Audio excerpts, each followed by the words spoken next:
Un tuyau qui se remplit d'eau, oui, il s'agit bien d'un exploit technique et plus encore d'un immense espoir pour tous les pays tropicaux bordés par la mer. C'est une première mondiale aussi. La climatisation par l'eau froide d'un hôpital comme celui du Tahaone consomme à lui seul 5% de l'énergie électrique utilisée en Polynésie. La société Géocéan, basée dans le sud de la France et qui a déjà réalisé le SWAC de l'hôtel Brando à Tetiaroa, voit grand, notamment pour l'outre-mer. Oui, on est fiers. On est fiers également que ce type de système commence à se démocratiser lentement. On a l'impression de vraiment participer à un projet qui va contribuer à réduire l'impact environnemental. Ce sont des endroits où on a besoin d'énergie, on a besoin de se libérer de l'énergie du pétrole et du gaz. Donc oui, je pense que ce type d'ouvrage combiné avec des progrès qu'on va faire prochainement dans le stockage de l'énergie vont permettre de livrer l'énergie à tous les citoyens insulaires, une énergie propre et verte, c'est sûr. Coût total de ce système de climatisation, près de 4 milliards de francs Pacifiques. Alors oui, c'est cher, mais c'est aussi le seul investissement de cette ampleur qui sera amorti en 8 ans. Et comme le SWAC du Tahaone est en passe de battre des records, sachez aussi qu'il est le plus long du monde avec 4,2 km de tuyaux réalisés dans un plastique imputrescible.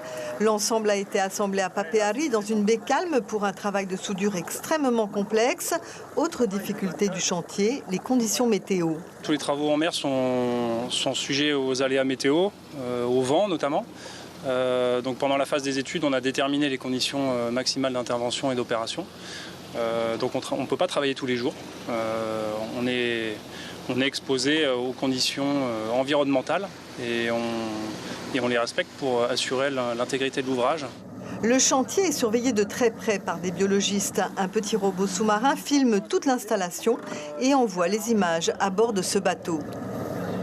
Notre entreprise, c'est un bureau d'études en environnement littoral, donc on est chargé de surveiller toutes les opérations maritimes, donc toutes les opérations de Géocéan, donc aussi bien le coulage et au départ c'était le suivi de la fabrication de tous les lestes béton que l'on voit ici, donc de A à Z tous les travaux qui ont été faits par Géocéan.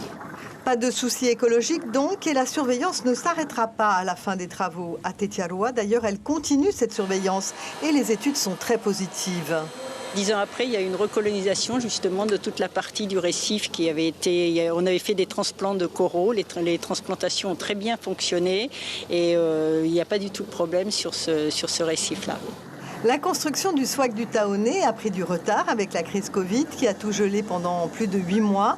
L'hôpital disposera de ce système en septembre, un système qui lui fera faire des économies non négligeables.